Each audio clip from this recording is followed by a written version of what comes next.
BooBaes.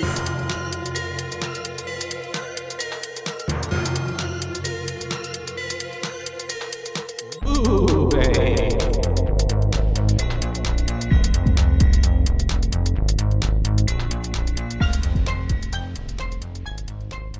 Hi, Hello, and welcome to BooBaes. BooBaes. BooBaes. I'm that's Joshua, right. And I'm Caitlin.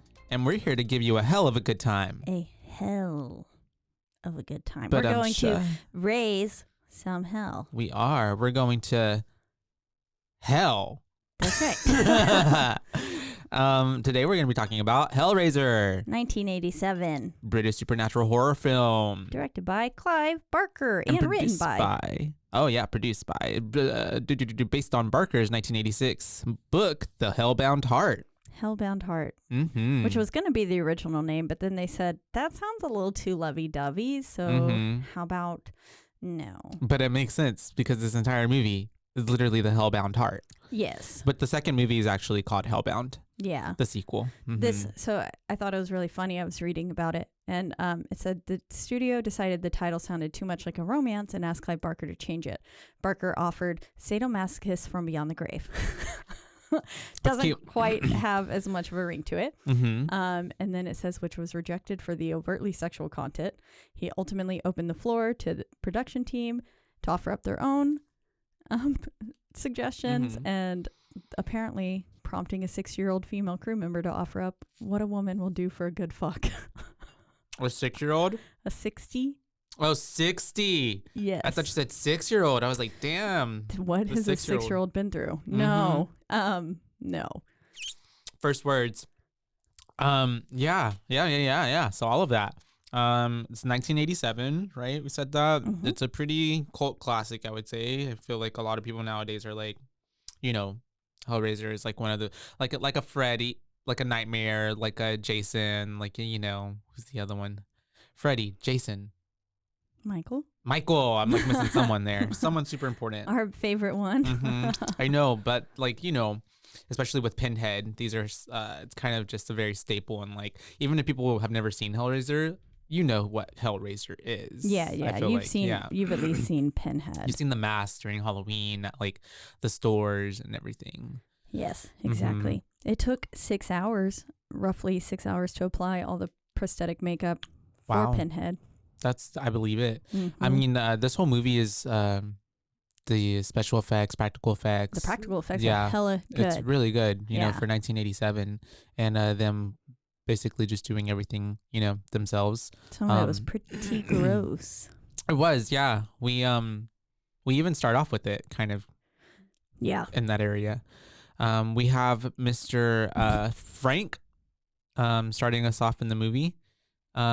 Ooh, let me open that. There we go. Because he's buying a box. Yes. And has some very dirty fingernails. Oh God, the fingernails made me want to throw up. I don't know how fingernails can get that dirty. I was like, boy, we need to trim your nails, and then also get one of those thingies and clean under them. The music here was really good. I thought Christopher Young composed it. Yeah. And he's in charge of a lot of music. Yeah, he's done other films such like Sinister. Which we covered. I believe, or just Sinister. I don't know. One of the Sinister, yeah. Yeah. And then also a lot of other films that we've covered. He did The Grudge.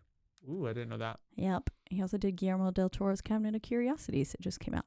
So that's pretty cool. He's done a lot of big ones, which was fun. And the music I thought was really good. It was like haunting and creepy. Whimsical. Yeah. All at the same time.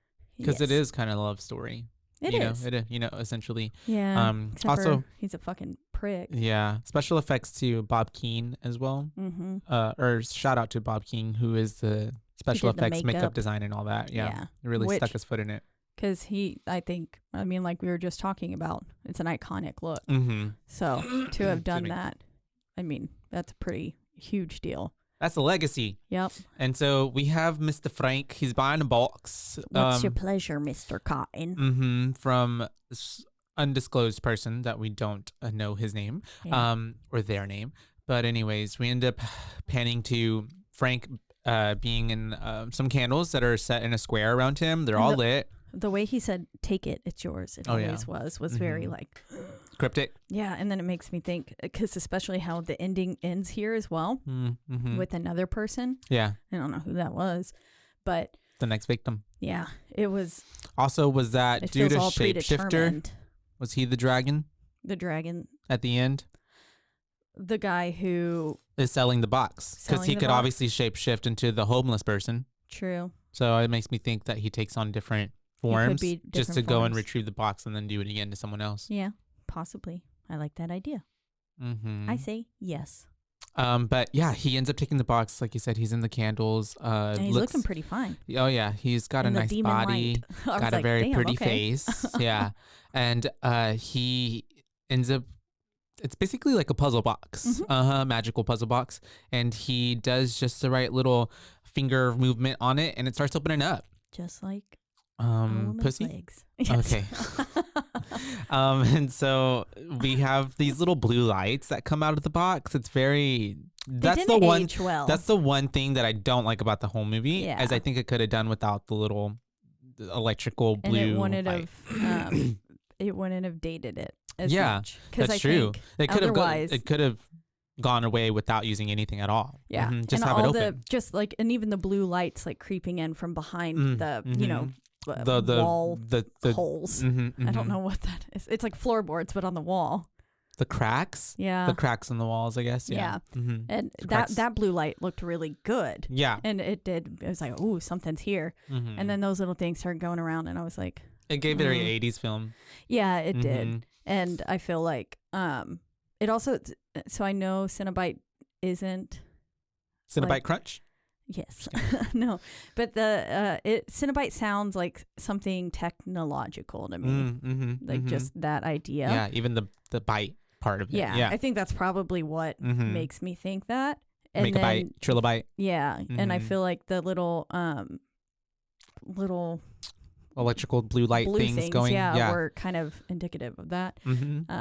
But again, I do feel like it could have done without that, and then the movie would have, I felt, really stood the test of time because the practical effects were so good. Yeah, and like unsettling at some points where I was like, "This is fucking dark," and this looks really nice. Like they did a stand-up job with this, especially with the Frank character after the fact. Yeah, like when he's all over the floor. Oh yeah, God! Yeah. Whenever he started crawling, scary. I was like, "Oh, it's freaky." I don't like things crawling, especially when they look gross. Yeah, and they're dragging like their little legs don't work. Yeah, scary, but really fast as well. Yes. So these hooks on chains just come out of nowhere and start latching onto his skin. And I will say the hooks going into the skin looked a little unbelievable. The skin didn't look real. It looked like those things that people use to like do like fake operation stuff on, like latexy rubbery thing. Yeah, like practice tattoos. Yeah, that type of stuff. That fake skin. Yeah, I don't know what else to call it. Which is probably what it was. Or like, have you seen those things that people have nowadays? And it's like, the pimple popper thing, and like fake, but that's what it looked like to me. Yeah. But he ends up getting hooked and chained, and we see, these, what we later on figure out are Cenobites. And we have a few different ones, right? At this point, or is it just Pinhead? I think, for sure we're getting Pinhead. Yeah. I don't remember if the other ones were really there. I thought I saw the girl at first, but maybe not. It could have just been Pinhead. My favorite one is the little teeth one. I forget he has a name. It has an actual name, Bitey or something like teeth related, munch related. So clever. And so we have them showing up. And it looked like a Texas Chainsaw Massacre room. It kind of did, yeah. A little bit. I was like, because he puts all the people. My throat is so dry today. I'm so sorry, you guys. He puts. It seems like they have like body parts and stuff that are like all on these. Yeah, chains. You see like an ear. There's like this one weird big column that's spinning around. Yeah, spinning around, and it's got things protruding from it. And there's like an ear hanging from one of the nails. You're just getting a whole bunch of body parts. Yeah. And I love the little puzzle of his face that they put together. That they like pulled all the skin off essentially. Yeah, I was like, ooh, that was good. And also, you want to talk about some gore?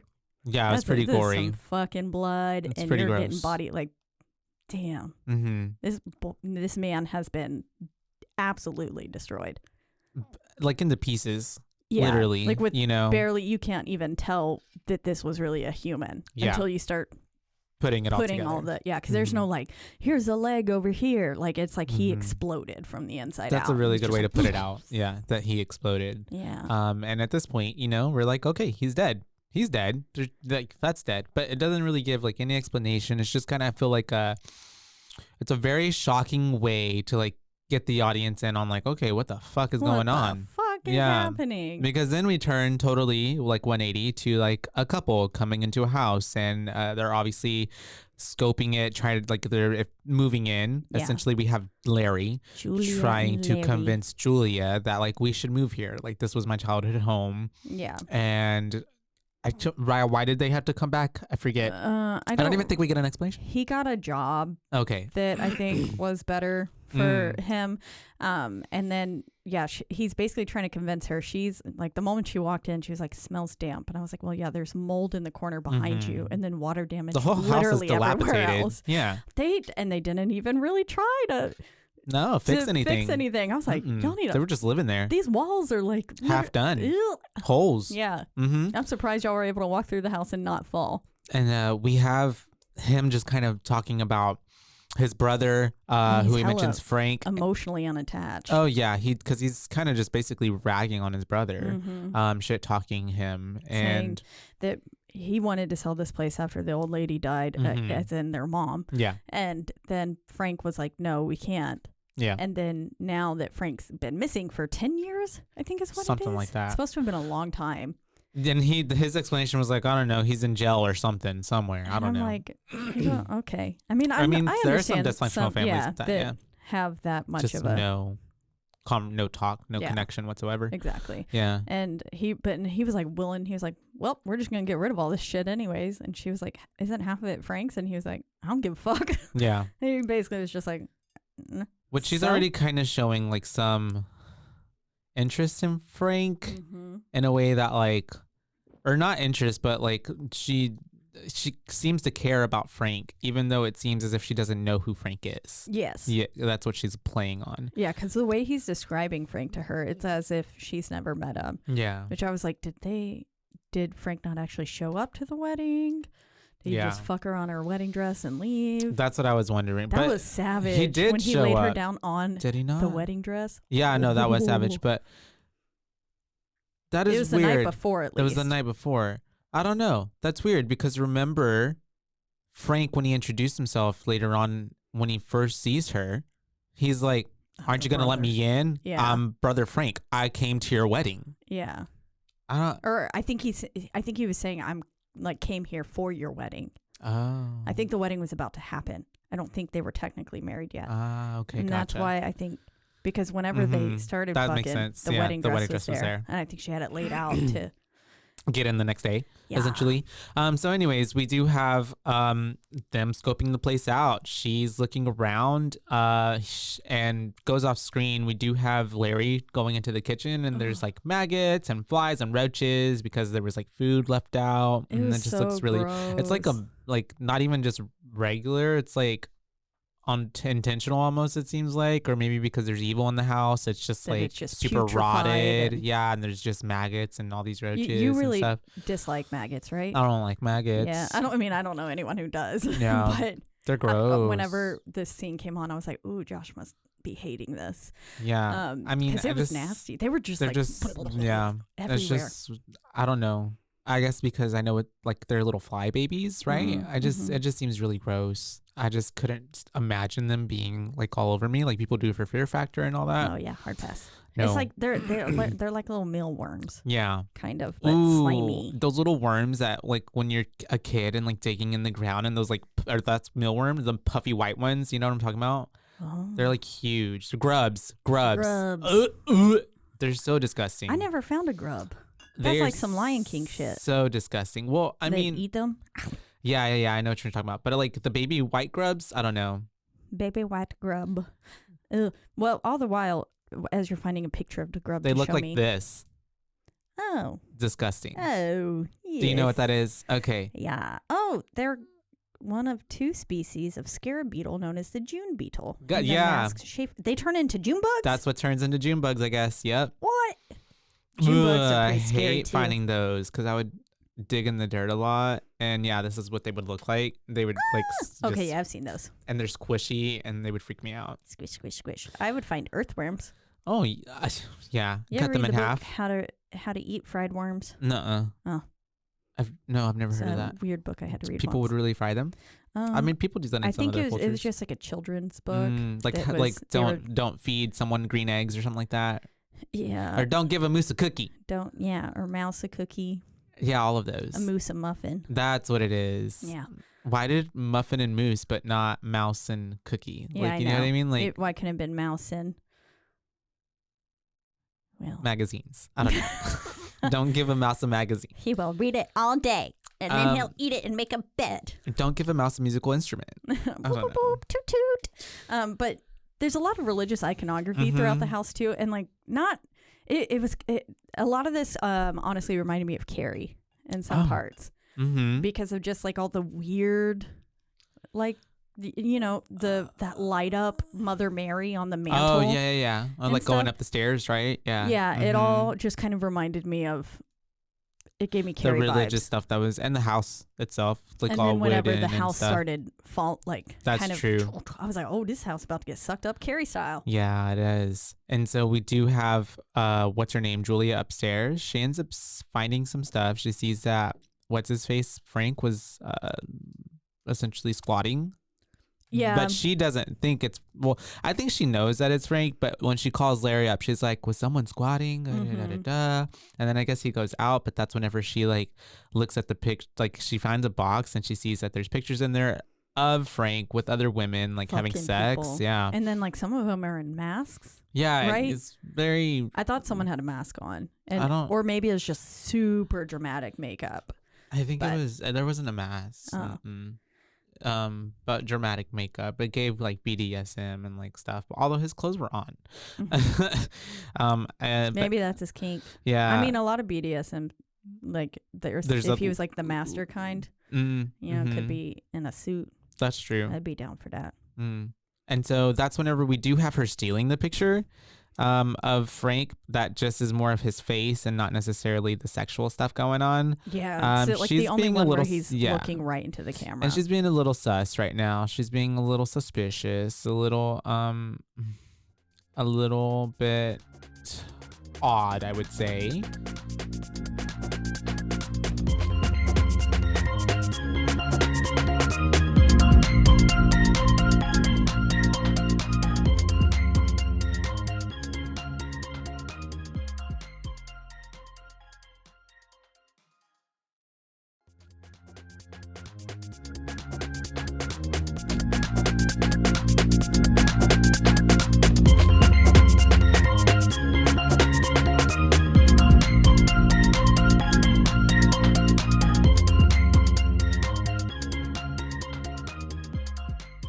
She was acting odd. She's acting weird. Okay, and so I was like, your mom? No, Miss Julia. And so we do have. It is hella creepy, like how she was keeping his picture. It's like, ooh. Yeah, it is. I mean, I was like, weird. he does look pretty damn attractive. Well, because he does, but but also that's like, it's just weird. That's your husband's brother, okay? Especially whenever you see her rip the photo in half. But obviously, it's already giving like something's weird. Yeah. Something's off. She knows him somehow. Yeah. And so I didn't get like where it went. I thought like maybe she met him before. Yeah, and then that's what like I he thought disappeared, too. And then she just ended up, well, if I can't have Frank, I'll take the brother. Exactly. Yeah, but I don't know. Yeah. And so Kirsty ends up showing up. Yeah, she calls and basically says like, I got a room. I'm not going to be staying with y'all. I don't want to stay with you. And essentially before that, I guess we did see there were weird looks between the movers and like the mom and Miss Julia, and it feels like she kind of is just slutty. We're at that part, yeah. Like just kind of sends vibes to everybody. Yeah. And Larry's not aware. Well, and then also, I mean, I don't know. I think also those men were just gross. They're pervs, yeah. Because they also hit on the daughter. Yeah. Which was like, she's clearly very young. But she gave to me like she's in her 20s, no? Yeah, she gave but me like college age. Early 20. Yeah, like very, like maybe 19 or 20. She gave very young to me. It's true. And I don't know. And then also just the way that they were like, you got any beer? And she was like, yeah, it's in the fridge. And then he was like, well, I guess I can get it. And I was like, yeah, she's not your fucking servant. Yeah. But it was also the 80s. Yeah, it's true. It's a little different. I don't give a fuck. Well, yeah. Good for her for not doing it. But it was, but like the time period, I feel like that was usually like, wife gets a beer for the men kind of thing, But you're right. Kudos to her for leading. I'm glad that we've evolved as a society a bit. But it's also clear that she just didn't really give two shits. Oh yeah, she doesn't care. Especially now that Frank is back on her mind. She's not disassociated, but like has really like just does not have the love for Larry, and it shows like in every interaction that they basically have. Yeah, it seems like they're just really like kind of putting up. Well, in a she's stale putting marriage. Up with him. Yeah. Yes. She's not really happy. No. And so Kirsty's here. She's like trying to talk to Dad. She is gonna make herself some coffee. And ends up like getting wet because she doesn't know how to work, or the faucet's not working. I like how whenever she goes past, and then the dad, they're like, oh, she gets her looks from her mom, and he was just like, her mom's dead. Yeah. I was like, oh damn, awkward. And so it's like walking up to someone being like, congratulations on your pregnancy, and they're not pregnant. Yeah. Or saying like, how are you and your partner? And they're no longer together. Up. Yeah. Oh, I did that the other day. I told a dude who came into my job, I was like, oh, hey, because I hadn't seen him since last year. I was like, say hi to your wife for me. And he's like, oh, we're divorced now. And I'm like, oops, my bad. Okay. Well, awkward. Could have worn a label on that said divorced. So I didn't say that. So I don't ask you. Gosh, be more considerate. Right? And so she ends up trying to make that coffee. She gets wet. At the same time, simultaneously, we're getting Julia looking at the picture of Frank and getting a flashback. I said, what in the porno is this? I felt like a good classic porno. Yeah. She opens the door. He's standing there, arms like on either side, and he's just dripping wet. Yeah. And I didn't like how he said, I'm Brother Frank. I was like, what are you, a fucking like it sounds preacher? Church related. Yeah. Which was maybe intentional. But I mean, he was the brother. Yeah. And then he was like, aren't you going to let me in? And she was like, already from the get-go was in a trance. Yeah, that's true. He had her captivated from the moment she opened that door. Well, I mean, he's hot. Yeah. Yeah. He's clearly the hotter brother. Yes. And more exciting because the other one felt so like a cookie cutter laced. Yeah. He was like the bad boy, Yeah. I mean, which is what everyone goes for. Yeah. And so that's also why at this point she does end up going upstairs because Kirsty came to like get a towel, and she ends up just basically trying to avoid Kirsty because Kirsty does see her, but for some reason Julie ends up going up and acting like she's not there. Yeah. Which I thought was really weird. It was. And even Kirsty's like, I know you're fucking right there. Yeah, because she hears the floorboards creaking. Crack. Yeah. And I don't know if she's like actually straight up looking at her. I think she's standing beneath her they're both looking out that way. But she clearly knows that she's up there. It's a big ass house too. Just, it really is. I would live in this house. I was like, how many fucking rooms does this place have? I mean, 3 in the attic. It gave like Hey Arnold. Oh. I think I've mentioned that before, but like what are those type of housings called? Like not like an apartment building, but like a communal. I don't know. Yeah, something. Because they all share the same space, but yet they all, Oh, like with a shared living space. Yeah, exactly. Because that's how they did it in Hey Arnold too. Yeah. Kind of like a little, I was thinking like the brownstone that we stayed in New York, in Brooklyn. Each little room had like its own kitchen, tiny kitchen, and like a shower and a closet and like enough space for the bed. But then there was a downstairs area that was like more shared stuff. Like dining, like communal living room-ish type of stuff. Yes. Like a rec room. Yeah, kind of. And so it could have definitely, because this one went up, I think 4 floors. And then there were 3 rooms off of every floor. Yeah. It was so cool. That we could see. Yeah. 3 rooms. There could have been more. That's true. And so we do have her, Miss Julia goes up to the attic. And she goes up there, and that's when we have even more of the flashback with Mr. Frank and how she does let him in, and she ends up there like in the bedroom, and he cuts her clothes off. He cuts her clothes off. That was really fucking hot. He ends whenever like he flipped out the knife, I was like, oh fuck, like what the hell? Because she said, what about what about Larry? And he was just like, I was like, damn, he gonna kill his brother for this bitch he just met? He was like, I'm willing to do whatever it takes or something like that. Yeah. And but then when he cut it off, I was like, oh. Yeah. I was like, okay, damn.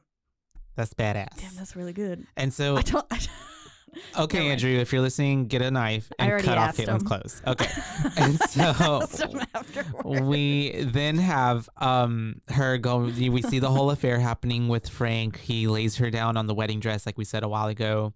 And they end up making love at the same time that Larry's downstairs trying to like push a bed upstairs with the moving guys. And they're like, you push, I pull. And he's making grunting noises. And it's cutting to his wife Julia making grunting noises with Frank, getting fucked by his brother. And then she looks like she's about to get off by memory alone, just standing there up in the attic. Bothered. She is. And I honestly loved this scene. I thought it was so good, the transition between the knife or the bed and everything, and then them doing it.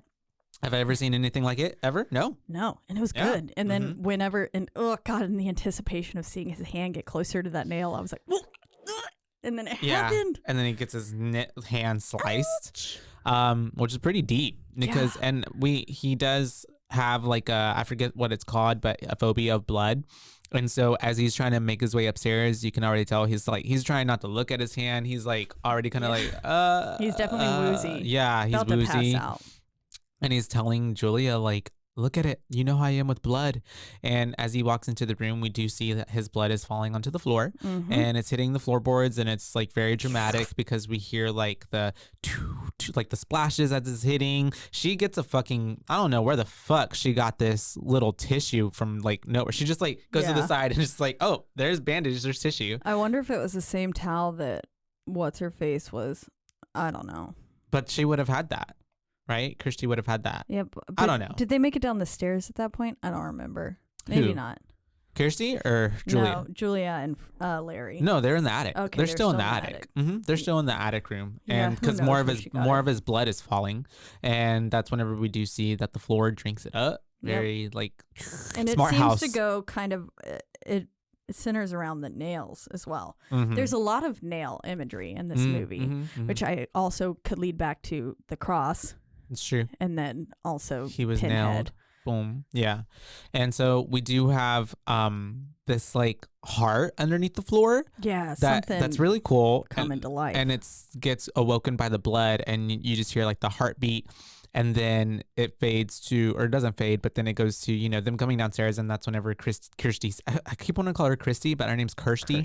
Kirsty is like checking it out and they're like, they need to go to the hospital, go get it bandaged up. And I just want to say the practical effects on his hand were really good. The way that whenever she like holds it out and she goes, I think this is gonna need stitches. And I was like, oh fuck, that's gonna need stitches. But the way that his hand was just sliced right there, and then it was like, and that's a part it was like pulsing, and you have to move your hand in that direction. That must hurt. Oh yeah, no, you get it cut right there. That's some pretty serious damage. Yeah, it looked like nerve damage could have happened. Oh yeah, but the way the blood was coming out was just really good. That was the first time that I was like, damn, these practical effects are good. And then I just continued to say it throughout the movie. Every time. I was like, they get better and better and better. That's good. Yeah. And we do have them after this leaving to go to the hospital, get bandaged up. The floorboards start squeaking. We do see these blue lights start coming through the floorboards as well. Ooze is seeping up through it. It's like corn syrup. Yeah, it did. Yeah, it's very sticky looking. Yeah. And so that's whenever I'm like, what the fuck? Because this whole like skeleton starting with like the legs, right? Or I think it was the arms. It is the arms. You're right. They come out and then they end up like pulling the rest of it out. But whenever it first came out, it did look like a little leg. Yeah. Because it was just like a straight femur. And then a little like nub on it. And then it went... And so we basically see this whole scene of a body reanimating itself, coming back to life, but like just the insides, like the bones, the guts, the brain. The brain. Yeah, we started seeing that. Coming together. And it was really it's cool. really cool. Yeah, it looked like filmed stop in reverse. Motion or almost as well. Stop animation, like very like cut to the next scene. Yeah. There's a lot of the movie that looks like it could have been also filmed in reverse or stop motion, like with the blood that goes into the IV drip at one point. That's true. And then the flower unraveling and stuff like that. That was a really cool transition. Yeah, I liked a lot of those scenes. There's a lot of like stylistic choices in this movie. Yeah, very artistic. Yeah, very and much I felt so. like definitely for a horror movie. What was being done at that time. This was like this was elevated horror.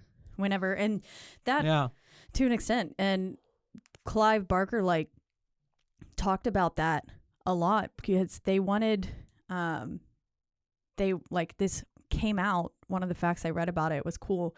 It says, according to Clive Barker, as the writing of Hellraiser script took place during the height of A Nightmare on Elm Street, Friday the 13th, and Halloween film series, his intended portrayal of Pinhead as an articulate and intelligent character was initially not well received by the producers. Some suggested that Pinhead should act more like Freddy Krueger and crack jokes, which that would have been awful. Have been great. And then while others suggested that he be a silent character like Jason Voorhees and Michael Myers. And not speak at all. Yeah. But Barker insisted that Pinhead's personality be more evocative of Christopher Lee's portrayal of Count Dracula. Part of the chill of Dracula's surely lies in the fact that he is very clearly and articulately aware of what he is doing to you. And that's like, I mean, that is kind of terrifying. And he says it's one of the reasons like why Hannibal Lecter is scary, isn't it? It's because you always feel that he's going to be 3 jumps ahead of you. Yeah.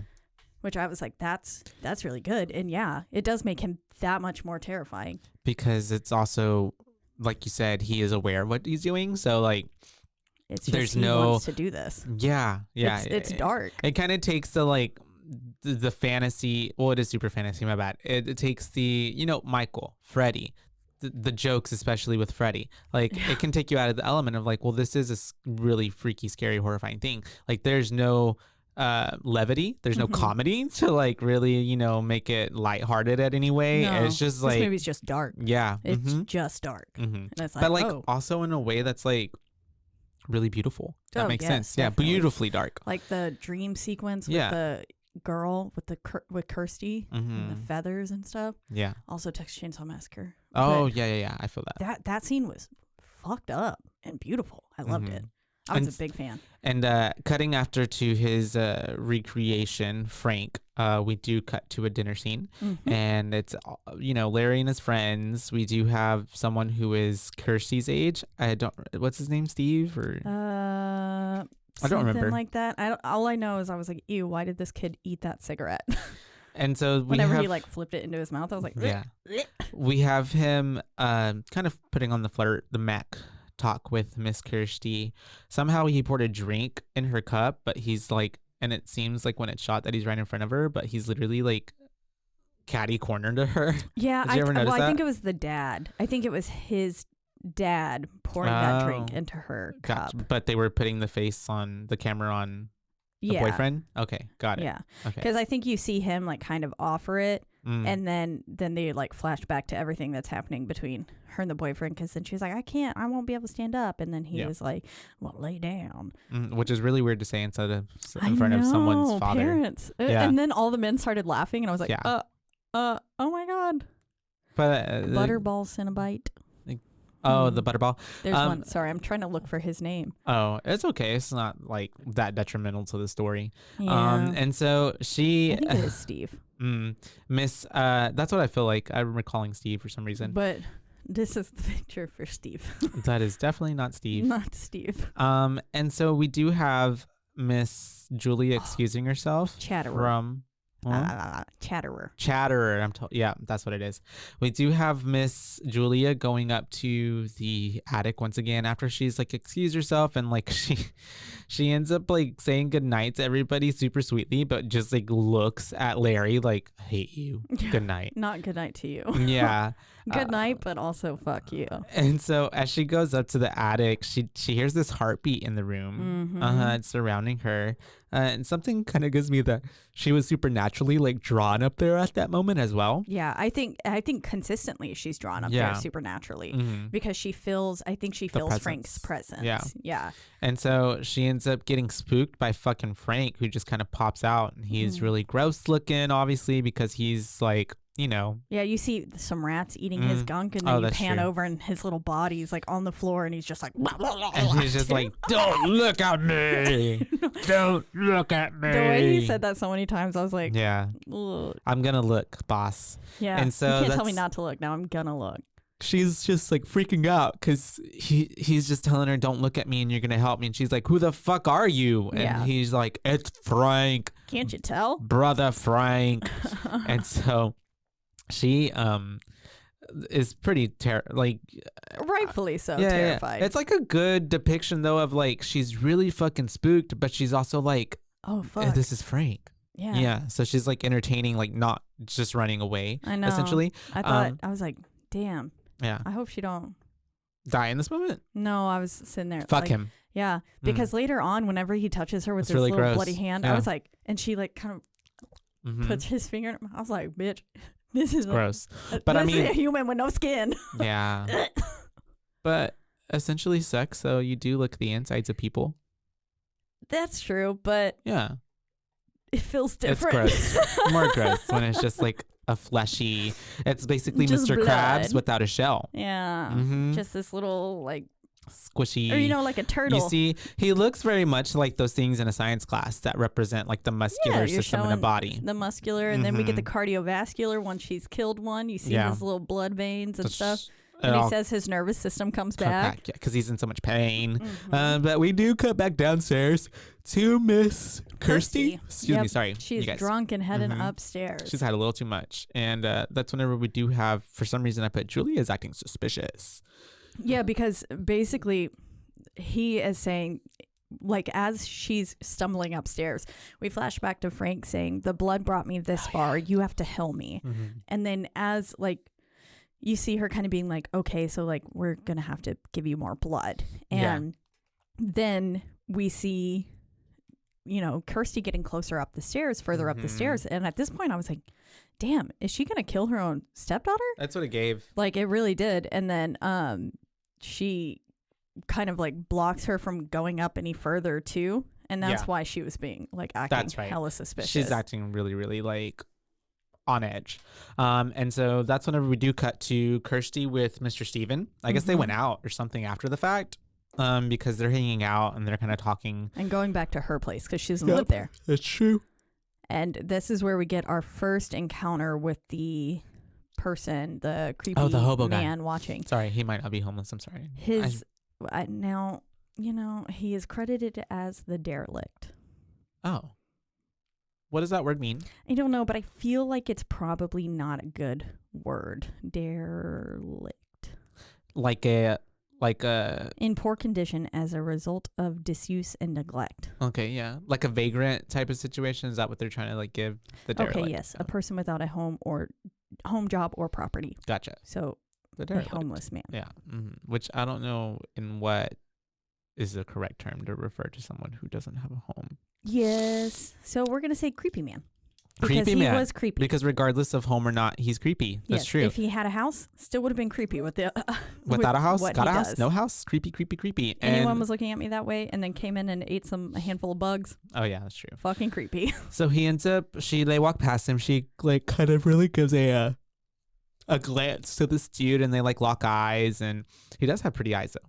And so we do have her and Mr. He had a very punchable face though, right? I don't know. I didn't recall it being punchable. Was like, I could punch anybody though. Bah! I feel like everybody deserves a punch for something. Good little punch. Everyone should be punched in the face nudge. Once. Yeah. Humble yourself. Everybody needs to be humble. That's what I was just thinking. And so we have a pretty cool, cute shot of Mr. Steve, that's going to be known as, and Kirsty walking in front of like these subway tile things, and they're have this little lovey-dovey flirtation thing going on, and they start kissing, making out. And then I love how the camera panned from out of that into the next scene, and homegirl is thinking about fucking Frank yet again. Yeah, she's thirsty, and she basically goes back up to Frank and tells him once again, I'll do anything, whatever it takes, like to save you. Yeah. And because whenever he tried to leave her the first time, he said, what did he say? It's not enough. It's never enough. Whenever he was trying to leave her after they actually had sex the first time. Yeah. And she was like, I'll do anything. And then now she is still just, even though he's a weird little dickmatized. Yeah. I mean, honestly, the name What a Woman Would Do for a Good Fuck is very fitting for this film. Because, yes.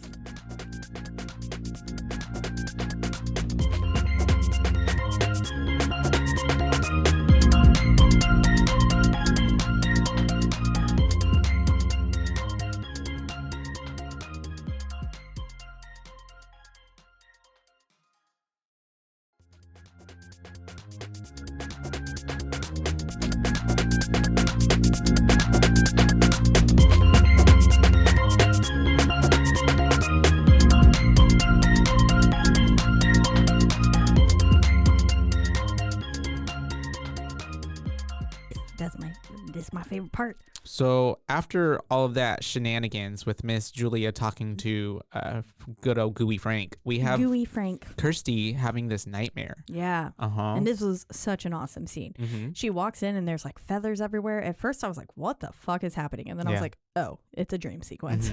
Okay. Chicken feathers all around her. Yes. Again, reminded me of Chicken Room and Texas Chainsaw Massacre. But feathers everywhere, blood, like all of a sudden we're looking at this body that's been shrouded, got like a blanket over it, and you hear a baby crying all the while too. So I was wondering then if her mother died during childbirth. Possibly could be, and that was why there was the repetitive baby crying sound around Kirsty. But I don't actually know if that's true. I don't know. I couldn't tell you. But she basically, as we're watching this thing, and I love the way that at first you see a little bit of blood seeping through, but then the camera pans behind her head and you can't really see how saturated the bed's becoming until the thing is covered in blood. All of it. And it was like, oh fuck. It was good. I liked it. And then the body pops up, and who was it? Boy, or was it her dad? I thought it was her dad. Okay. I thought it was the boy at first, and then I was like, oh wait, no, I think it's the dad. But it was that like bloody and mutilated that you can't see. That you can't really tell. But yeah, I was like, it's definitely a male. Could be both. But yeah, because then he woke up, and so I was like, did Steve also had a bad dream? Like maybe, or I wonder maybe if they were having a shared dream. It could have been, or he's just woke up and just saw that she was having a really bad dream, because she's obviously having a fit in bed. She's like, flailing, and oh my god, oh no. And he wakes her up, and she's like in sweats, and then she ends up calling her dad. God knows, like what, it's 3 a.m.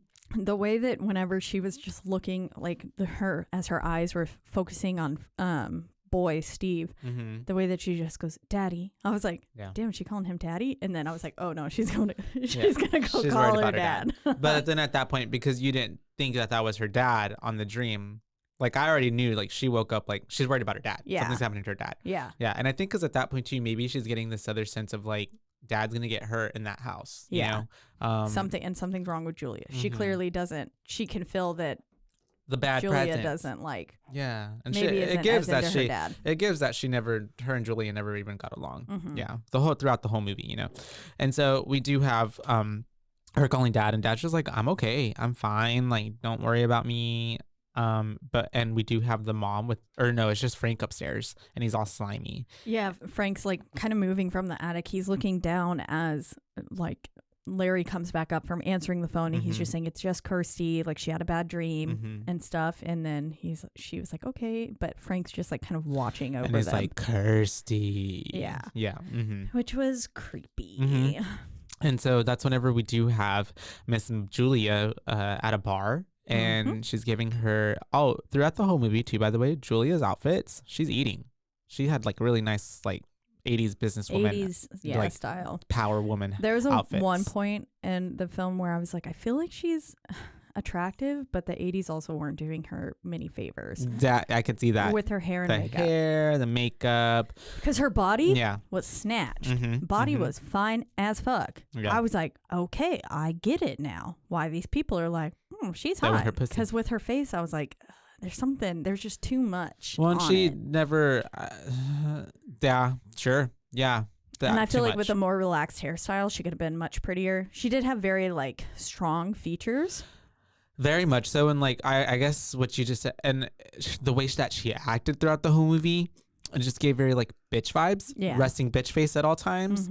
And I don't want to be that person that's like smile, but like I mean like if there was some other levity to her, she could have maybe her beauty could have been showcased better. I feel like she was always just like in a very disdained mood. And the only time that we truly ever did see her look like almost like enjoying herself, she was moaning and having sex with Frank. Yeah, and whenever she opened the door to Frank, she looked giddy and very childlike in nature, like a schoolgirl crush. Yes, in that moment, and then every other time it's bitter.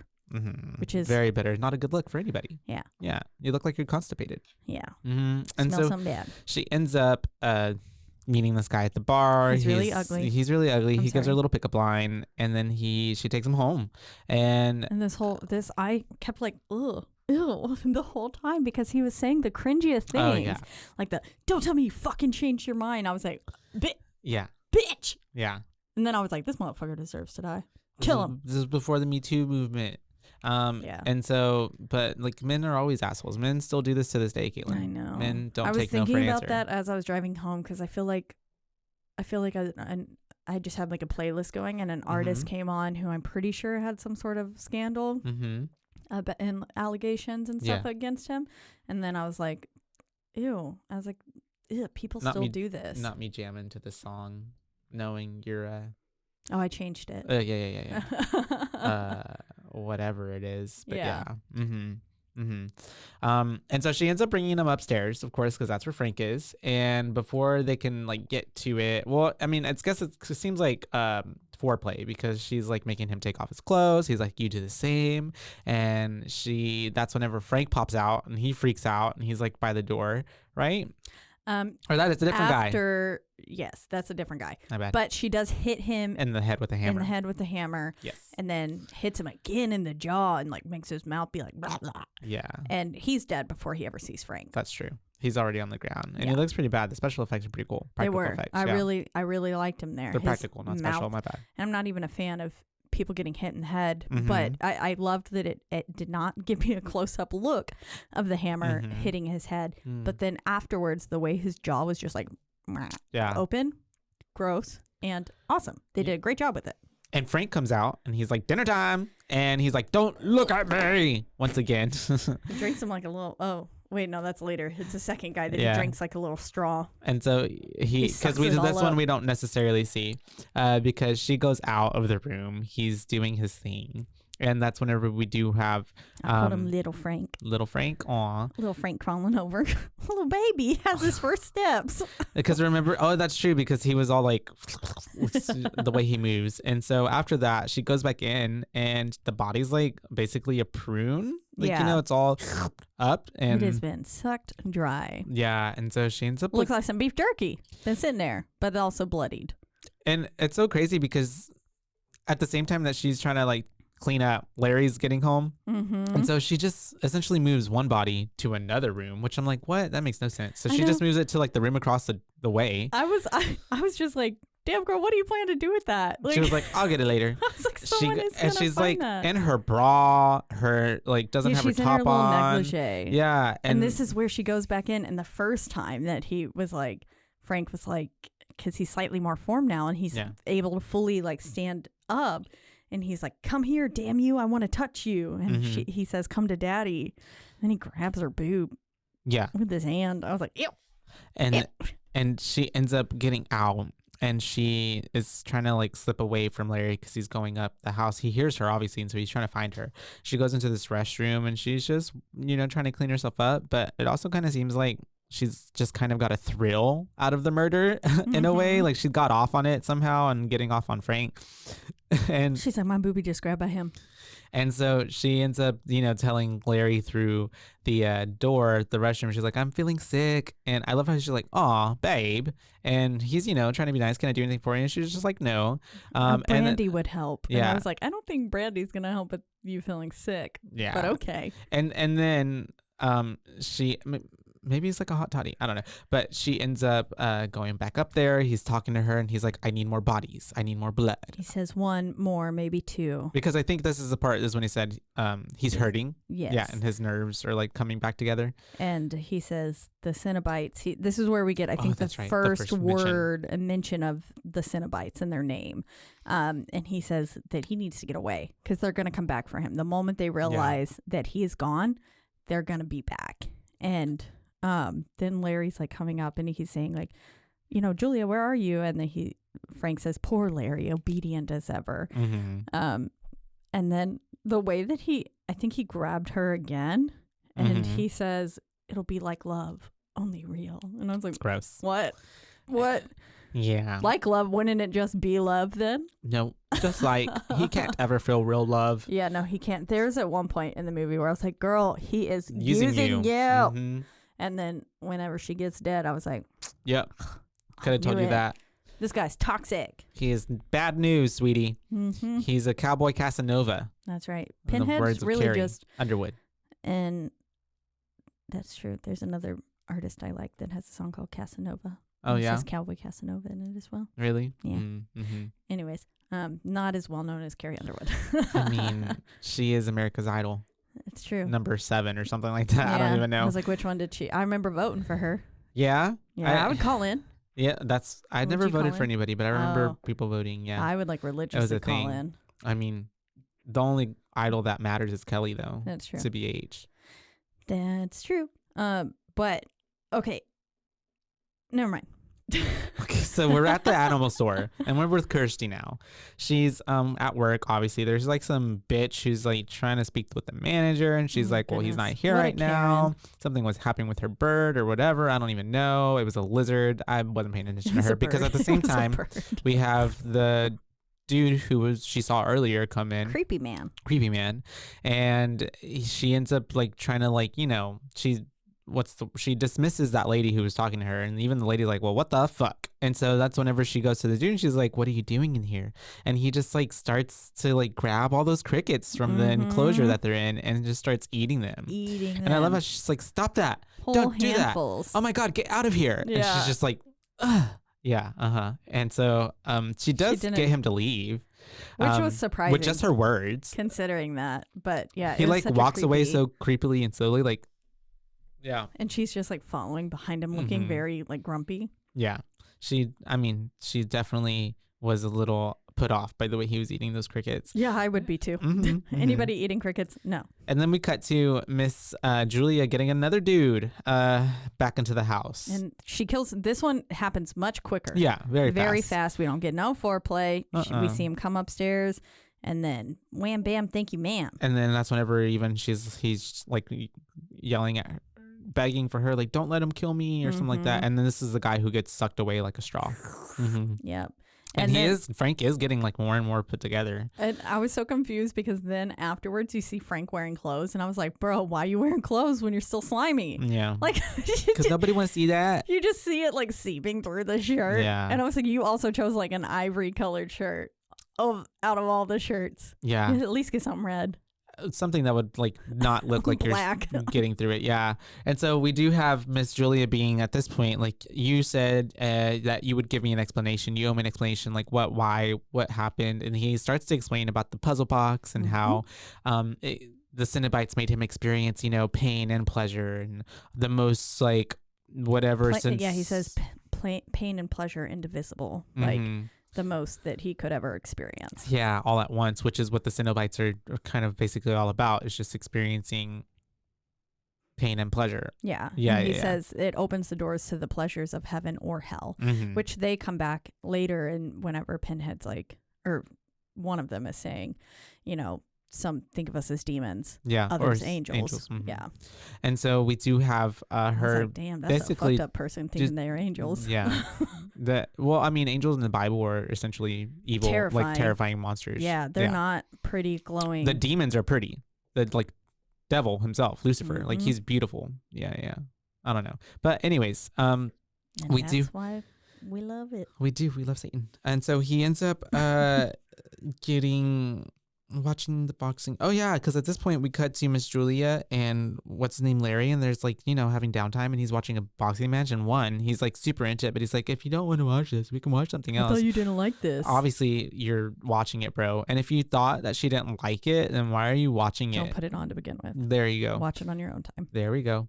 And so we do have he hears something upstairs, and so that's whenever he wants to go up, and she's like really doing everything to like not get him up there, and we do even have sleeping with him, because she comes on to him. We know she don't do a lot. Yeah, she's gonna use a pussy, and so she ends up getting him into the bedroom, and that's whenever we do have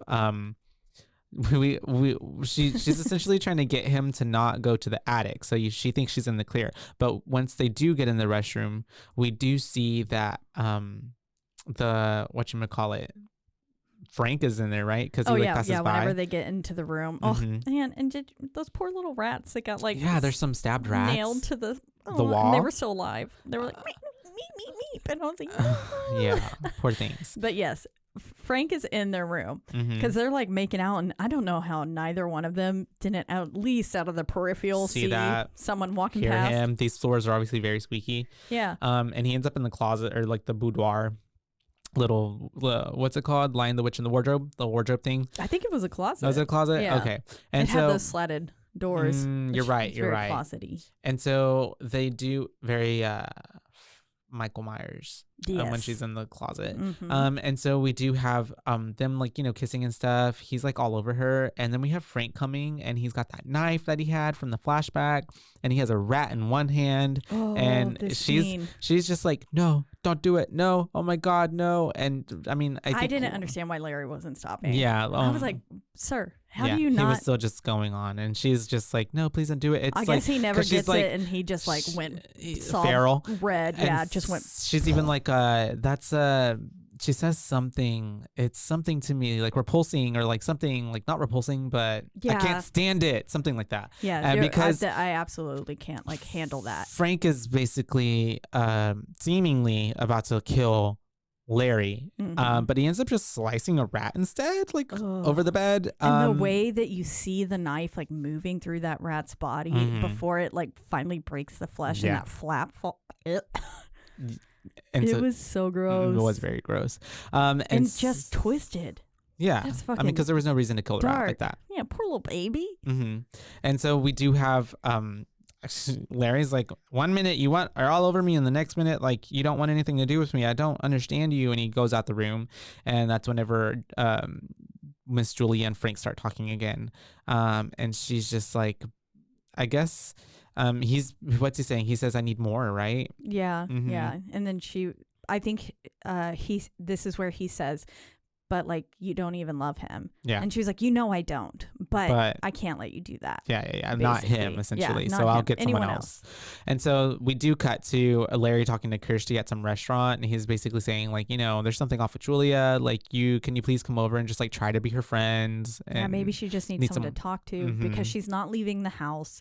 And he says it's like she's waiting for something, and like because of that doesn't want to leave the house. Yeah. And so he was like, yeah, go stop by. Maybe she just needs some girl talk, basically. And so we do have we cut to then Julia Kirsty is going to go speak to Julia, and she gets to the house and she's by a tree, but she does see that Julia brings in a man into the house. And so already from the go, she's like, well, that's weird. And then we have... Because you can tell it's also not just any other interaction. The way she puts her hand on his shoulder and stuff, it's obviously if she wasn't murdering with him, she's fucking him. Yeah. And so either way, both are bad. Yeah. And so we do have Miss Kirsty getting closer to the house, and I'm pretty sure she hears the screams, right? I think she does, because what's his name? Frank ends up attacking the man and killing him, obviously. And then that's whenever we do have Kirsty walking in to the house. Oh, this is the one he drinks like a straw. He puts his little fingers in. You're right. And then that's whenever Julia's like hiding. Kirsty goes in there and sees the dead man that's on the floor, and she's freaking out. Well, he comes out the door. Oh, yeah. Frank, she gets up to the attic door, and then the door opens, and the dude's like asking for help. Yeah. And so first she sees that dude, and then she sees Frank. Yep. And then obviously she gets trapped into the room, and then Frank's like, it's your uncle Frank, and he's being so creepy. Yeah, like a creeper. He's saying like, pedo you've uncle. grown, you're beautiful. And I was like, ew, she is your niece. Yeah. Definitely the uncle that needs to be talked to. It's such a sad reality. But, it doesn't. Yeah. And he obviously gives, like, he doesn't care. Like, he's been removed from their life as well. So he's just like, here's some flesh. Yeah. Some nice it's a younger Julia. Essentially. And so they end up getting into like an altercation for the most part. Yeah, because she's locked in there. She stabs him with her hand in his stomach. Yeah, because he's not all the way put together. She like goes into his insides. Doesn't have that epidermis to protect him. And she ends up grabbing the box. And that's when he's like, no, please put that down. And she's like, you want it? Go and get it. And she ends up throwing it out the window. Yeah. And then she jumps out the window. No, just kidding. She runs out the house, and then she grabs the box and she's gone. So she stole the box, and we, what's his name? Frank is like, no.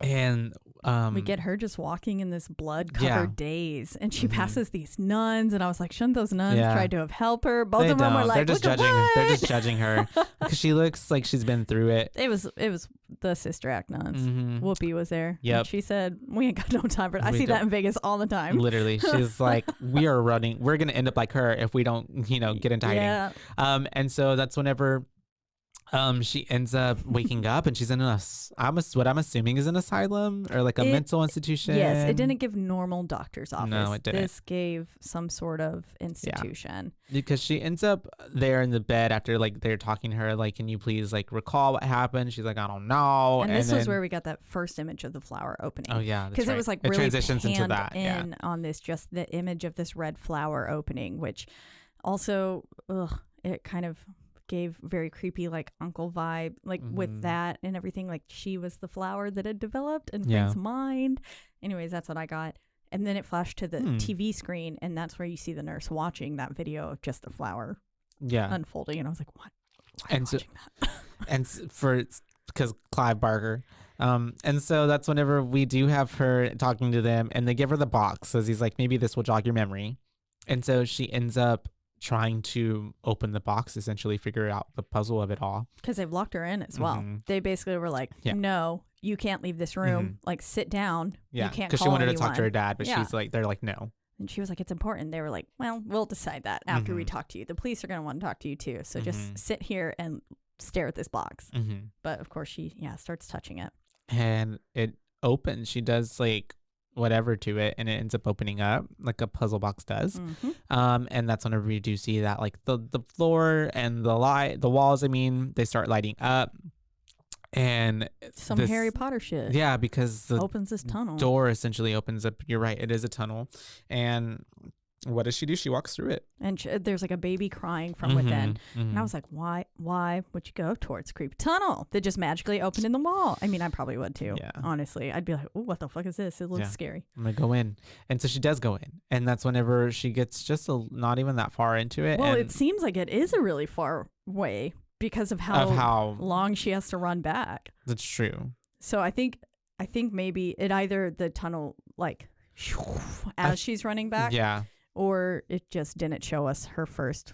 Like all the way walking and then we just cut to her running into a Cenobite. Yeah. A monster. Weird bug creature. Yeah. It's like a scorpion mixed with something. With what was that thing you just showed me? The grub. Grub. Yeah, it does look like that. Scorpion grub. Almost like the thing from All Monsters with the dude that carries his own eyes. Do you know what I'm talking about? Oh. Real Monsters. It was a cartoon, and he was like pink and fleshy looking, and he held his two eyeballs. Oh, yes, I know what you're talking about. And then there was a skinny worm looking girl, and she had a big mouth. Yeah. Okay, I didn't know that was the name of it. I've never watched it, I guess. I've seen that. It was called Real Monsters. Real Monsters. Clever. Like and so we do have her running for her life. This is the only part of the movie where you do see like you can see the wheels and like the cart pushing the monster. That is you can I think also I don't think there was enough fog. You can also see the crew doing it. That was a little mess up there that Yeah, you can. Essentially, if they just had a little bit more fog underneath, you wouldn't have been able to see it. When the engineer chases Kirsty, the trolley and crew pushing it are visible. Yeah. Yeah, at around an hour and 4 minutes. So, yep, that's then. And I'm sure they couldn't edit that out anyway at that point. They're just like, well, and they're like, we already shot it. We can't shoot it again. We're above budget. So that's it. Yeah. I honestly didn't notice it because I was more like freaked out. I was like, girl, get away from that thing. It is gross looking. And it was getting close to her. Yeah, it was. But I'm sure if I went back and watched it again, I would be able to see it. But it was really creepy. She just barely escapes. Yeah, and then the wall closes in on it, and she hears it on the other side. And that's whenever she's like back in the whatchamacallit, back in her room. And this is where we get those super artistic shots that we were talking about earlier. We're getting like shots of the wall and like the tile on it seems like glowing, turn sideways and then glow. And then there's that IV drip that's now filling with blood, which I feel like was filmed in reverse and stuff there. And then the TV with the flower going and stuff and then flipping between channels. All of it was really cool. And we have the Cenobites appearing. We have like Chatterer. The Chatterer. He comes up close to her on the wall, and he's like all up in her, shoving his fingers up in her mouth. Fingies in her mouth. There's a lot of fingers and mouth in this movie. Yes. And we have the lady Cenobite as well. I don't know if that's the one with the neck hole open. Yeah. She got thyroid surgery. That's what it gives. Or like, she had too many cigarettes. Yeah. Yeah. And never mind. I'm sorry, I almost laughed. And so that's whenever what's his name, Pinhead, comes up. Yes. And he starts explaining to her who they are. We are the Cenobites. You use the Mox as a means to summon us. We are demons to some, angels to others. We bring pleasure and pain, all these things. It's a very serious spiel. And this is when I want to input my personal interaction with Hellraiser, with Pinhead. Oh, yeah. So, because this is, I think, our first like major scene with Pinhead, and we're getting like an idea of who they are, who the Cenobites are, and who Pinhead is. So, long before I ever saw Hellraiser for the like one time that I had, because honestly, going back into watching this again, it felt like a new time. A new movie. Yeah. It's kind of same for me. It has just been so long, and I haven't seen the remake. So I am excited completely different to watch that. Yeah. But the first time I ever encountered Pinhead, I was a very young child going through a haunted house, as I apparently did a lot, because my mom took us through, and it was myself and my two younger brothers. And so they had to be little, right? Yeah, we were very young. And we were getting into this. She's pushing a stroller through the fucking haunted house. That'd be funny. Okay. She should have had us on those little child leashes, though, honestly. But we were like going through, and we get to this one part where Pinhead's at the end, and it's like he's in like that elevator kind of thing. Yeah. And but the actor sees that there's children with my mom and stepdad. Yeah. And so he just goes, hey, watch your step. It's about to get real tight around there. Because the next corner that you went through, the wall, like the ceiling started getting... Does little. Yeah, and so you had to like basically crawl, hands and knees, if you're an adult. Yeah. I think we were able to kind of just like hunch through because we were children. But so to me, I thought Pinhead was a really nice man. I thought he was really good. Aww. And then he was very respectful to you. Yeah. I was like, wow, Pinhead's so kind. Pinhead, essentially, too, in the movie. I mean, he's not like honestly, a bad guy. Yeah, he's just kind of doing his job. Who is a bad guy? He's just kind of doing his job. Yeah, essentially. That's just what they're meant to do. And so she ends up explaining to him like, y'all know Frank? Y'all did this to him? And they're like, yeah, we know Frank. And she's just like, well, he escaped from y'all. And they're like, nobody ever escapes us. And she's like, well, I can prove it. Yeah. And so if y'all want to take me, I got a better deal. How about I give y'all Frank instead? And then that's when Thyroid says, maybe we prefer you. And I was like, oh. And then she has to like really be like, no, I know where he's at, and I can get him to you, and I can trade you. And that's whenever even Mr. Pinhead is like, you can do that. Yes, you can try. But if you fail, we'll tear your soul apart. We will tear your soul apart. And so she sold Uncle Larry or Uncle Frank out so fast. I mean, I would too. But I was like, and then we flash back to Julia and Larry or Frank talking and saying, he was like, she's going to tell him everything. And she was like, I don't think she would. And Bye. he was like, no, she's going to tell. And so that's whenever they do come up with the plan to kill Larry. And not really a plan, but it's just kind of like silently spoken, like, okay, we got to kill Larry now. Yep. And so we got to get out of here. I can't go walking around in this little the way I'm looking system.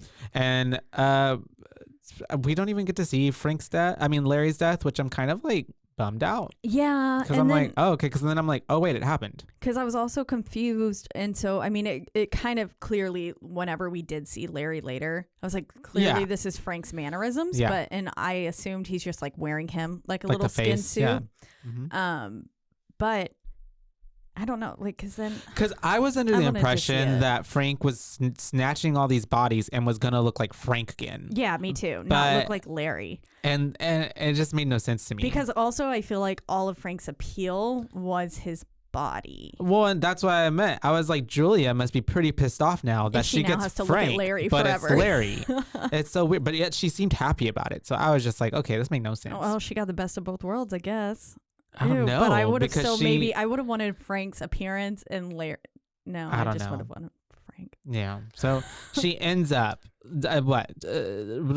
Miss fucking Kirsty shows up to the house because this is right after as well. Sorry, he does end up. We see that he is in now Larry's body, and he's fucking Julia in Larry's body, which I thought was really weird too. I didn't realize at that point that it was not Larry. Yeah, I thought that they were gonna kill Larry that way. And so I thought that they were just fucking, and then all of a sudden, whenever Julia goes downstairs because she hears Kirsty come in, I was like, oh shit, is she just gonna let him like go up there? Like, what are they gonna do? And then it wasn't until I saw how Larry was speaking to Kirsty that I was like, this ain't Larry. Yeah, this ain't Larry. He talks just the way Frank does. Yeah, and he was being like real creepy, cryptic.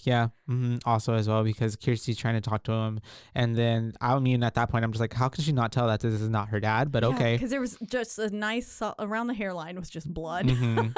And so that's whenever it's like a little puzzle. She does end up catching on because Frank gives it away because he's like almost proud of the fact that he took over Larry's body. He's like, go look, go see, because he's telling her like, we've killed Frank, like it's over, it's done. That's right. And then she was like, I need to see. So she gets up, she goes to the attic, but they trap her in there and they lock her in there. Yep. And we see his body, and it looks very similar to even like how, especially the first guy did afterwards. Yeah. And so that's why I was confused too. I was like, what's going on? It looks very similar, and I thought maybe I was like, did he just grow Larry's skin because it was the last one that he got? Or what? I didn't know if maybe the DNA from all these people was affecting him as he was growing. He just looked like everybody, maybe. Yeah. But I don't know. No. That's her dad on the floor, and we do have the Cenobites coming, and they're like, we want the man who did this, essentially to her, because she's freaking out, because at this point I don't think she realized she didn't even catch on. No. Because she's like, no, you can't, like, that's my dad. Yeah. Like, you can't have him. And then that's whenever this is the part when we're like, oh shit, that's Frank, because it's all coming together, because then she's talking to Frank and he's like, come to daddy. Yeah. And he says, stay with us, we can all be happy here, which is something that Larry had actually told Julia upon moving in. Yeah. And then, he says, come to daddy. And it was like, ugh. Oh, and then he ends up trying to rush towards her, and he ends up inadvertently stabbing Julia. Which I think was his plan the whole time. Oh, because I think, if he could have had Kirsty, he would have preferred it. But like, how? Oh, God, Kirsty must have had to go through some major therapy. Traumatic after that. Well, you haven't seen Hellbound 2 or Hellraiser 2, which is just a continuation of the first movie. Oh, is it good? It's a very, like, I don't remember enough to tell you. It's been that long, so I couldn't tell you. But apparently, people think it's really good. Okay, I'll have to go watch it. And so, we do have. That one was on HBO Max. Like every other Hellraiser one, except the first one. On HBO I saw that. Max. I was like, God damn it! It's always that and way. And even Hulu as well. And so, because Hulu is where the remake is. Yeah. And so we do have her running all the way upstairs. She hides in the room that we know that Miss fucking Julia was hiding all the bodies in. So as she's hiding, I'm like, essentially, I know these bodies are going to pop out at some point. And we do have Frank coming in, and he's looking for her. And wait, before that, whenever she opens that closet and Jesus falls out. Oh, yeah. both Andrew and I jumped. Oh, did y'all? You're like, oh, fuck. And then he was Jump like, scare. Jesus, literally. Mm-hmm. And so she's there. She's trying to hide. She's like behind all the shit. And I also don't know how Frank didn't hear, but she's in there and she accidentally like has this body fall kind of close to her. And it's very like obviously, deteriorating, has maggots up in it. Yeah, and she somehow manages to not scream. I would not have been able to. And also, sorry, before she like even ran upstairs, she tore that hole in his face. Oh, yeah. And then I was wondering like why his face wasn't healing after he drained Julia, but that's what I thought so too. I literally thought that too. I was like, it should have healed. Yeah, but then I wonder, I guess if he's just wearing someone else's skin. It's not actually his. Yeah.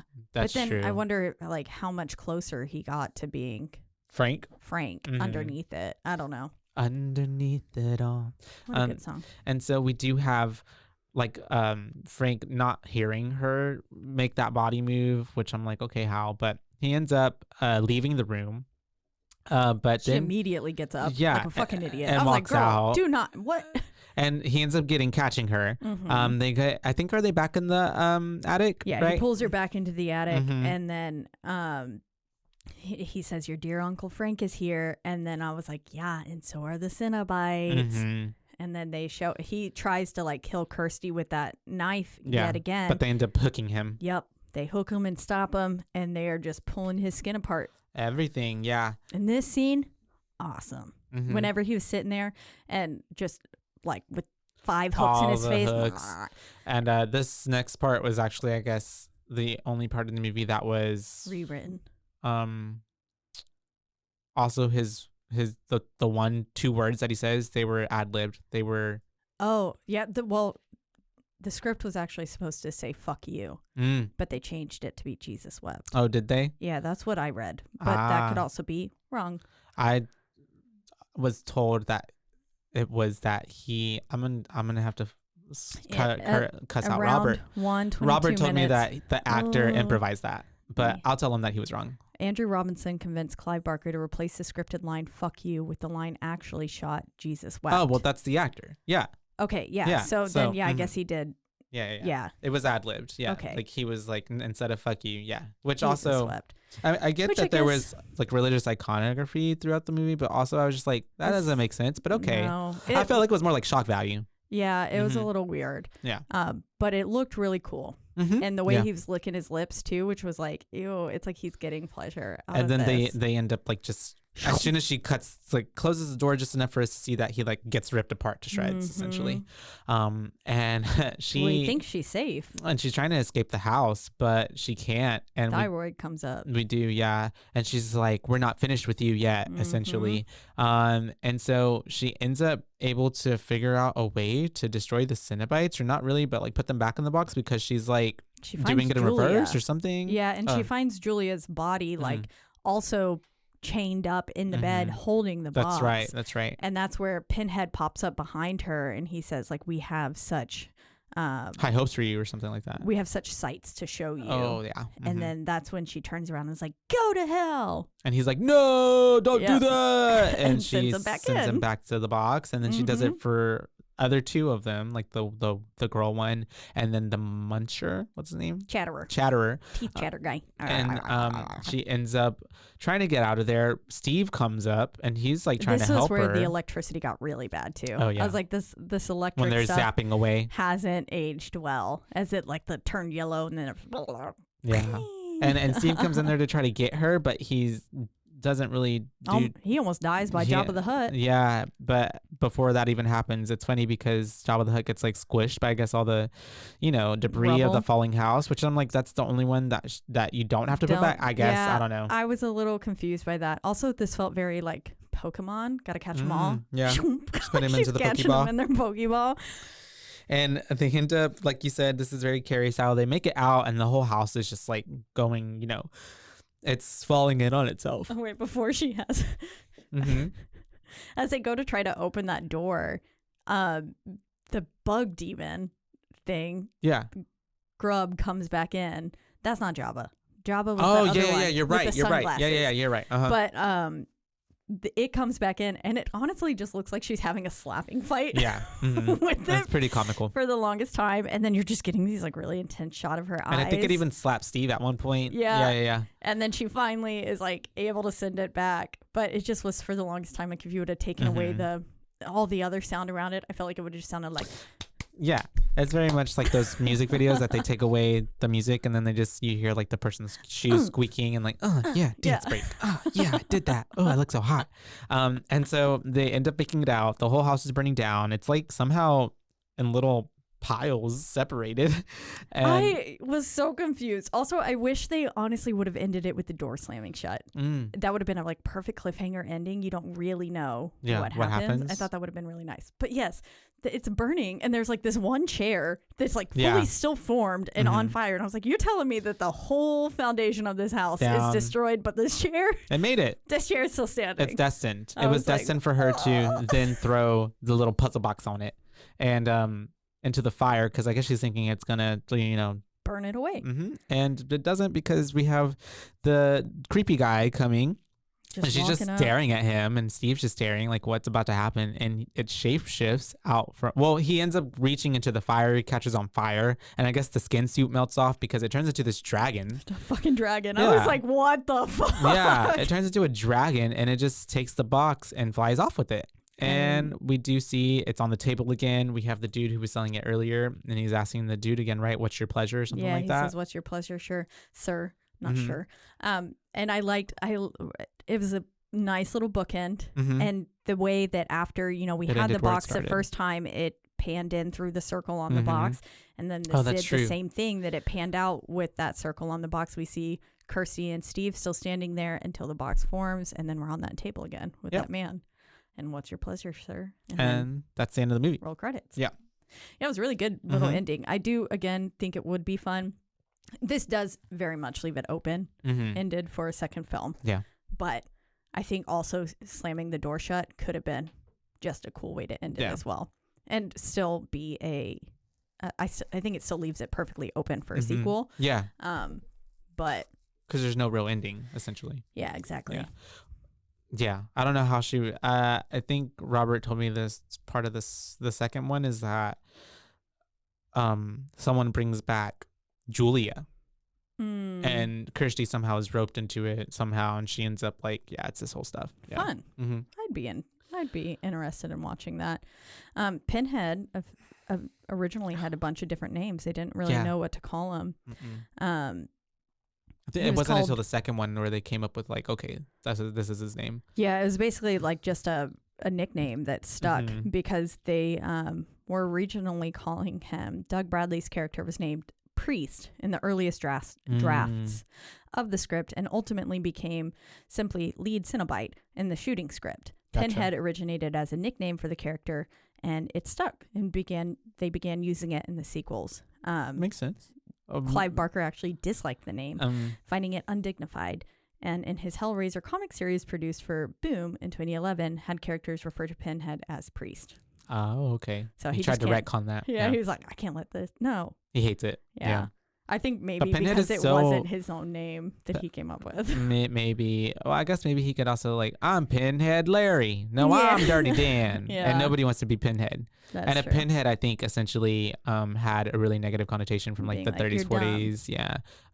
And like American Horror Story Freak Show. Like there was an actual like, I don't know how, but people were having deformities back in the day. That I don't know if it was inbreeding or just like maybe not enough oxygen during childbirth, but they would have like pinheads, like a cone. Yeah, like a cone head. And that's why they're called pinheads. Yeah, so it's a little derogatory, I feel like too.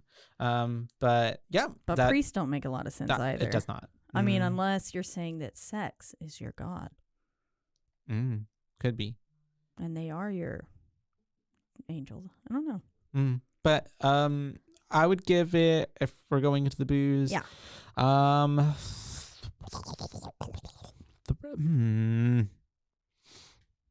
3.5. A middle of the road 3.5 for me. Why is that? I thought,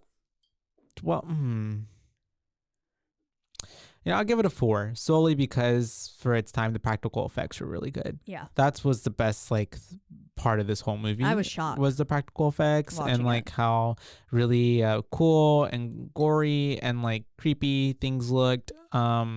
Honestly, the storyline, I didn't remember the storyline being this, which was essentially just like two lovers and like trying to, him trying to get back to life. I just for some reason didn't remember it that way.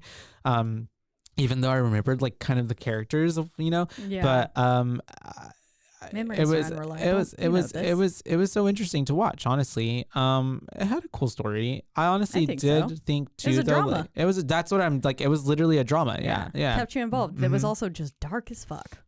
Yeah. A lot of murder, a lot of death, lots of gore. And Larry really got the shit into the stick. Because I feel like he was really trying to be like, he was a caring spouse. Nice guys finish last. Yeah. And yeah, if anything, it's just more so for like the effects and for Pinhead himself, the movie will get a 4 from me. But storyline, everything else, I feel like 3.5, if that makes sense. Yeah. I'm still a 4. I think I really liked the storyline, actually. I mean, my other favorite genre of films is rom-coms. So I'm a little sucker for the love stories. I guess maybe because I just couldn't care for Julia or Frank that much. Like, it was just like not, I don't know. But I mean, I clearly, between them, I still was just like, okay. I mean, she was a pretty shitty person. And then he was obviously trash. Yeah. But they were made for each other. Yeah. And so, I mean, I don't know. It was still kind of like, oh, this is interesting. And that she's willing to do all this. Yeah. It's like almost like how Science, we were like, this is a drama and there just happens to be aliens. It's like, this is a drama and there just happens to be these Cenobites. Yes. Yeah. And just fuck ton of gore. That I feel like could just be, I mean, this, if there was ever a classification of gore, this is it. Other than like Saw. Because it was really fucking bloody. I actually was pleasantly surprised. I didn't I didn't remember thinking I was going to like it this much. But all the shots and how well everything aged was just really incredible to me. Other than, the electricity, lightning things. Those really, really didn't. It was very much like Freddy, and whenever he like just like kind of glitches right before dying or whatever. It gave before, that. Yeah. And but that was still even done better.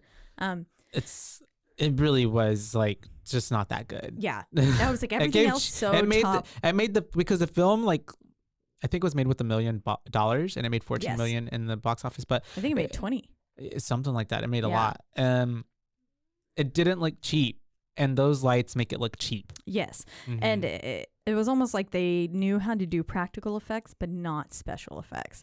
Whoever the practical effect guy, makeup guy, did a fantastic job. Yeah. And then they just hired some like subpar technical and special effect dude. I can see that. Yeah. Or lady. I don't know. But yeah, it just seemed like this was on just another level. And then this was just down here. But overall, I mean, I thought it was an hour, 30 minutes, 33 minutes. It was really easy to get through. The scenes alone were just really cool, artistic. I liked it. Some really cool transitions. Yeah, really cool transitions. Very like it's almost like an art house horror film. Yes, exactly.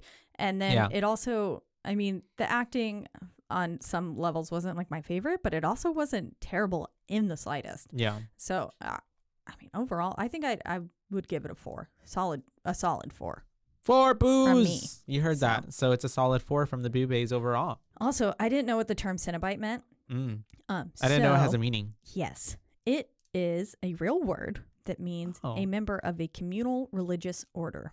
Oh. So I guess that's also why some more religious stuff comes into play. And why his name was supposed to be priest. Yes. And the Hellbound Heart specifies that they are members of the Order of the Gash. And the text also refers to them as hierophants. I have no clue what that word means.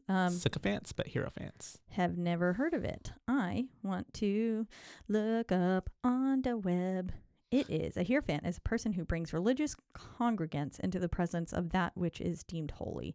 As such, I hope this is the correct way to say it. Hierophant is an interpreter of sacred mysteries and arcane principles. The word comes from ancient Greece, where it was constructed from the combination of these Greek letters that I cannot tell you because I don't know Greek. That's wild. But yes, so interesting. So it seems the book has a much more religious taking than maybe we realized just from watching it.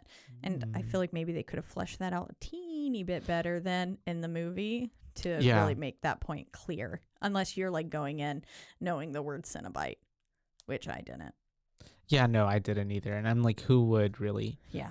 It's odd, unless you're like a religious text It went major. from a book to a movie really fast because like the book came out, The Hellbound Heart came out in 86. They were really and the movie a fan came out of in doing 87. That. You know, Exorcist was a quick turnaround. That's true. Well, I mean, even to this day, I guess that makes sense. Yeah. Movies be turning into books all the time. Or books turn into movies, my bad. Yeah. But sometimes I feel like it takes a long time for certain books where I'm like, this should really be a book, yeah. Like Twilight. How long did that take? I don't know. I was in the 6th grade when I started reading some of those, and those films didn't come out until we were in high school. So like 4 years. That's still really fast, though. I wanted it to be sooner, and then I was let down. Well, but now that's what happens with books that turn into movies, right? Yeah.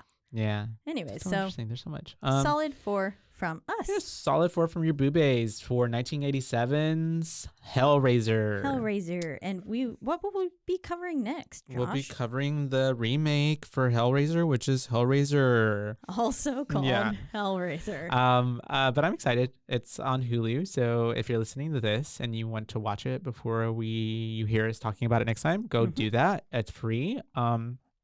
Yeah, it's free, assuming you have Hulu. That's true. Sorry. Oops. You have to be subscribed to Hulu.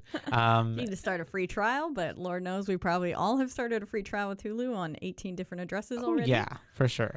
And so, super excited. It's you've already seen it. I've right? already seen it. Okay. So, and you're going in dry. Yeah. Yeah. So you got one lubed up, one dry. So we'll give you a pretty good, decent review of what happens. Yeah, that. Dry fucking is never good. No.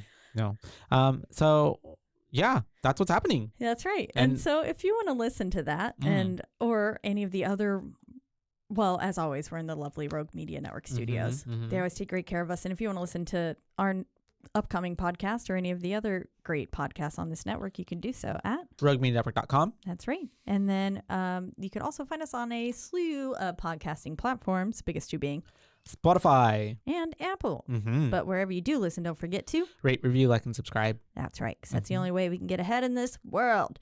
And then if you want to let us know your thoughts on Pinhead, if you had a nice Pinhead experience, if you had a really scary Pinhead experience. If you are Pinhead, please let us know. DM us. Yeah. On our only social media platform, that is Instagram at BooBaes Podcast. And that's BOOBAES, because they're your BooBaes, not your BooBabes. That's right. And I love how that's such a flex for us, like our only social media.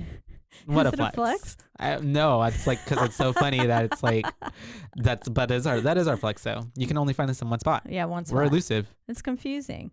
No, people do get on Facebook still. Not us though. Facebook runs the world. Yeah. Facebook owns Instagram. That's true. Yeah. Meta. So it all works. Yeah. It's all the same.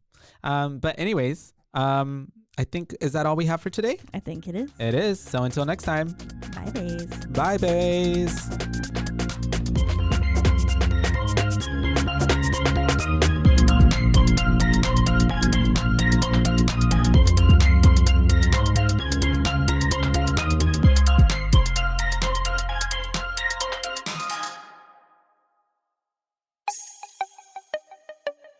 This has been a Rogue Media podcast.